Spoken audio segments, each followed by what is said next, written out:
Mainland France can fit inside Texas. Yet France controls the second largest maritime area on Earth.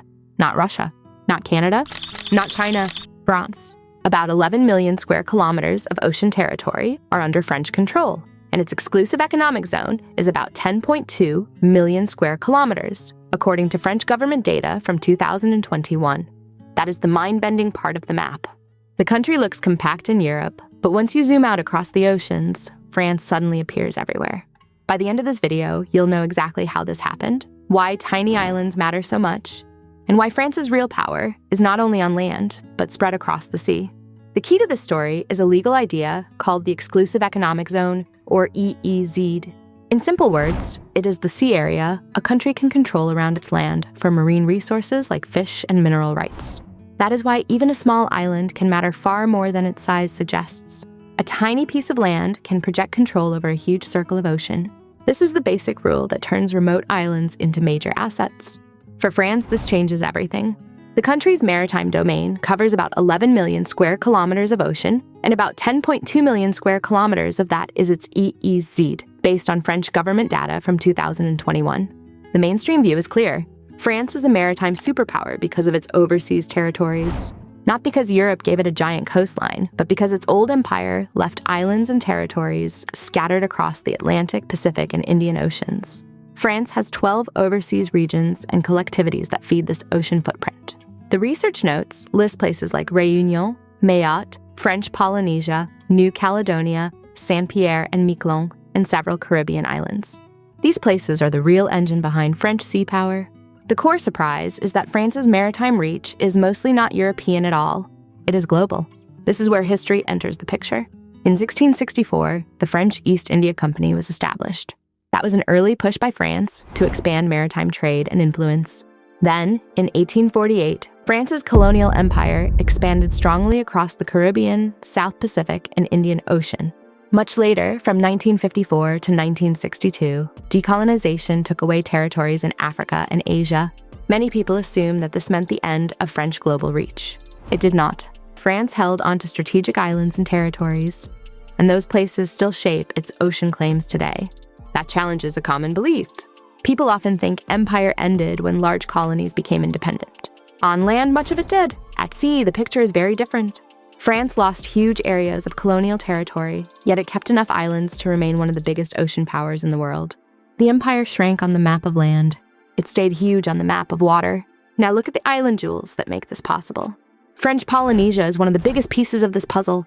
It includes over 100 islands in the Pacific and is known for unique biodiversity. It is also an area of ecological research and tourism. On a normal world map, these islands can look like tiny dots. In maritime law, those dots are massive. Each one helps extend French control across a broad area of the Pacific. Then there are the Kerguelen Islands in the sub-Antarctic. Their importance is not about large populations or famous cities. Their value comes from location. Remote islands in cold southern waters still count. They still push out ocean rights.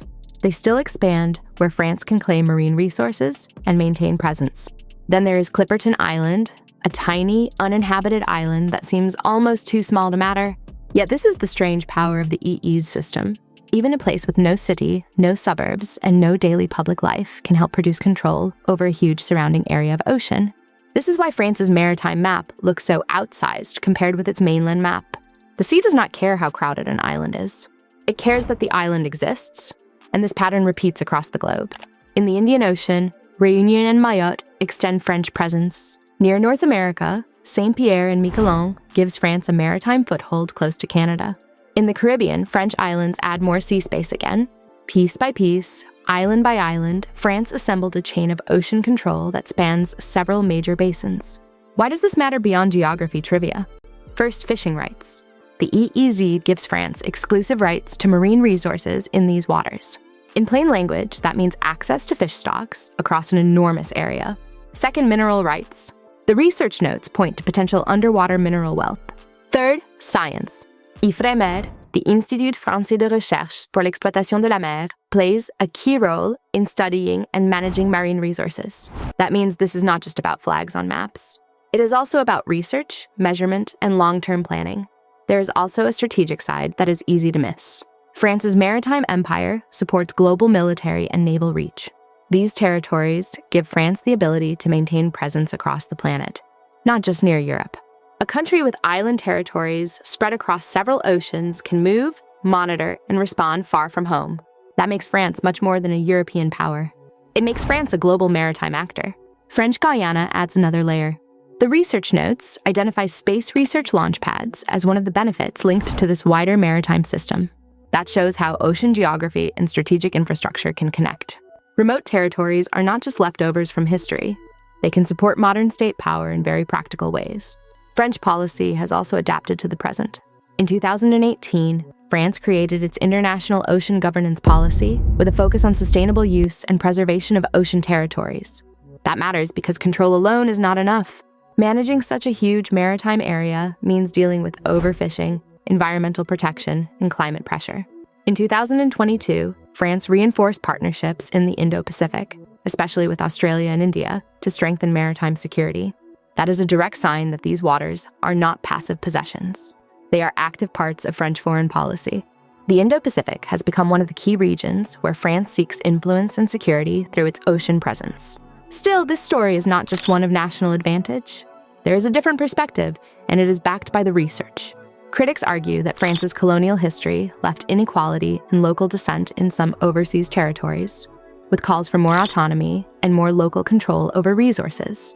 That matters because the sea around these territories may be counted as French on global maps, but the people living there do not always share the same view about who should benefit and who should decide. Environmental critics raise another warning. A larger push to exploit marine resources across these waters could put biodiversity and local ecosystems at risk. This is especially sensitive in places like French Polynesia, where biodiversity is part of both the environment and the local economy. So the same EEZ that gives France strength also creates responsibility and tension. The broad expert consensus reflected in maritime policy thinking is that France's maritime domain is a result of its historical influence across the globe, and that it still plays a major role in international maritime governance. But the deeper truth is more uncomfortable and more interesting. France's ocean power is not simply a success story of smart geography. It is also the afterlife of empire. That is what makes this so fascinating. A European country that looks moderate in size becomes giant when the oceans are included. A tiny island can outweigh a large mainland region in strategic value. A colonial past that seemed to fade after decolonization still shapes global power in the present. And a country famous for Paris, wine, and art also commands one of the biggest marine spaces on Earth. So when you look at France, the real map is not the one in Europe. It is the one stretched across the Atlantic, Pacific, Indian Ocean, the Caribbean, the sub-Antarctic, and beyond. About 11 million square kilometers of maritime territory tells the story. About 10.2 million square kilometers of EEZ explains the mechanism. 12 overseas regions and collectivities provide the anchor points. History supplied the islands. Maritime law multiplied their power. France did not become the world's hidden second-largest maritime empire by having the biggest mainland. It did it by holding onto the right islands and the right oceans. And that is the modern lesson hidden inside this old imperial story. Global power is no longer just about the land you can see on a classroom map. It is also about the water around the land most people forget.